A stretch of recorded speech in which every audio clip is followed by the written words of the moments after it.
এখন আমি আপনাদের সাথে শেয়ার করছি চিংড়ি মাছ আর সরিষা শাক দিয়ে করে নেওয়া দুর্দান্ত সুস্বাদু একটি রেসিপি।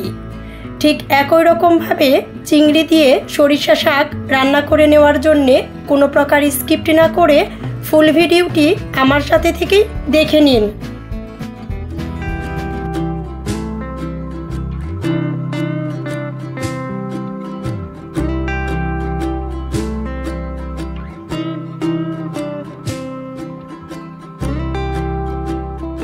চিংড়ি মাছ দিয়ে সরিষা শাকের এই রেসিপিটা করে নেওয়ার জন্যে আমি বেশ অনেকগুলো সাদা চিংড়ি নিয়ে পরিষ্কার করে ধুয়ে নিয়েছি।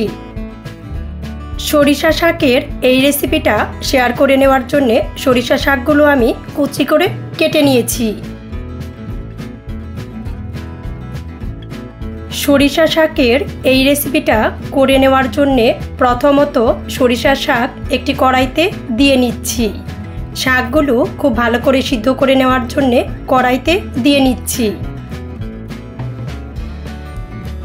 দিয়ে দিচ্ছি বেশ কয়েকটি কাঁচামরিচ।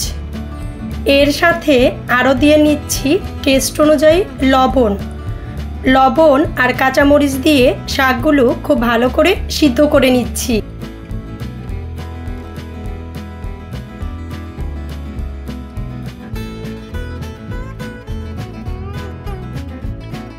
একটি ঢাকনা দিয়ে ঢেকে নিয়ে শাকগুলো খুব ভালো করে সিদ্ধ করে নিচ্ছি। বেশ কিছু টাইম পর ঢাকনাটা তুলে নিয়ে শাকগুলো খুব ভালো করে নেড়ে নিয়ে আবার ঢাকনা দিয়ে ঢেকে শাকগুলো খুব ভালো করে সিদ্ধ করে নিচ্ছি।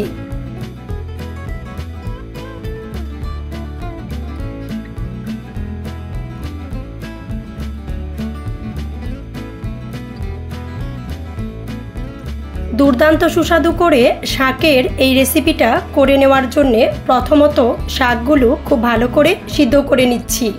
শাকগুলো সিদ্ধ করে নেওয়া শেষ হয়ে গেলে চুলা বন্ধ করে তুলে নিচ্ছি।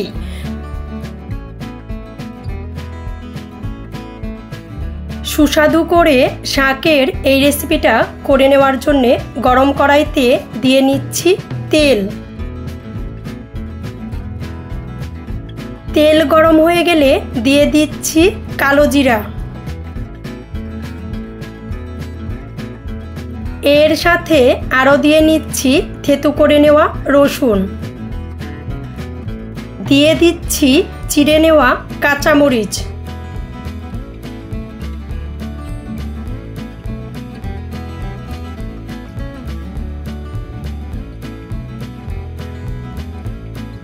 বেশ কিছু টাইম খুব ভালো করে ভেজে নেওয়ার পর সাদা যে চিংড়ি মাছগুলো পরিষ্কার করে ধুয়ে রেখেছিলাম এর সাথে দিয়ে নিচ্ছি।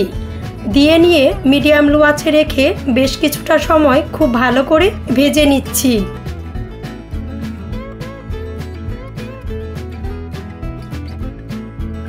টেস্ট অনুযায়ী দিয়ে নিচ্ছি লবণ।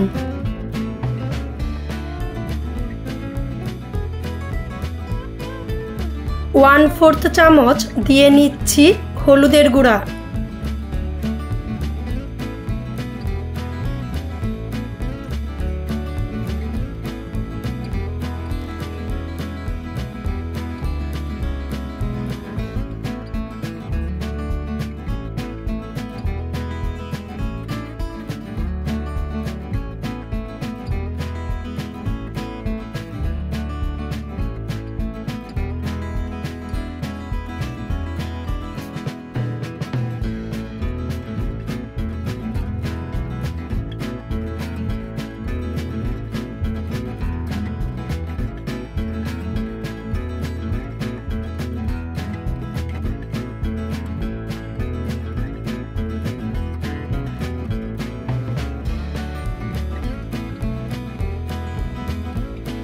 মিডিয়াম লো আঁচে রেখে বেশ অনেকটা সময় নিয়ে খুব ভালো করে ভেজে নেওয়ার পর সিদ্ধ করে রেখে দেওয়া শাকটুকু এর সাথে দিয়ে নিচ্ছি।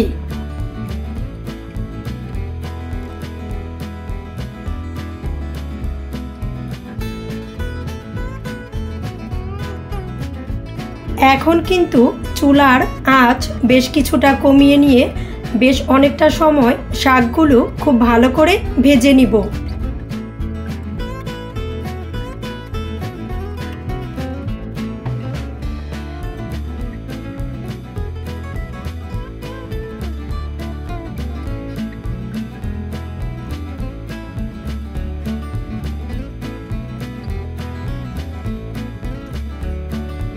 লো আঁচে রেখে বেশ অনেকটা সময় শাকগুলো খুব ভালো করে ভেজে নেওয়ার পর আমাদের কিন্তু শাক রান্না করে নেওয়া শেষ।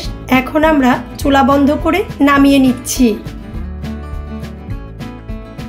চিংড়ি মাছ আর সরিষা শাক দিয়ে করে নেওয়া দুর্দান্ত সুস্বাদু এই রেসিপিটা গরম ভাতের সাথে খেতে কিন্তু খুবই বেশি টেস্টি হয়। চিংড়ি মাছ আর সরিষা শাকের এই রেসিপিটা দেখে কেমন লেগেছে অবশ্যই কমেন্টস করে জানিয়ে দিবেন। ভালো লাগলে লাইক করবেন, শেয়ার করবেন আর অবশ্যই সাবস্ক্রাইব করে আমাদের চ্যানেলের সাথেই থাকবেন।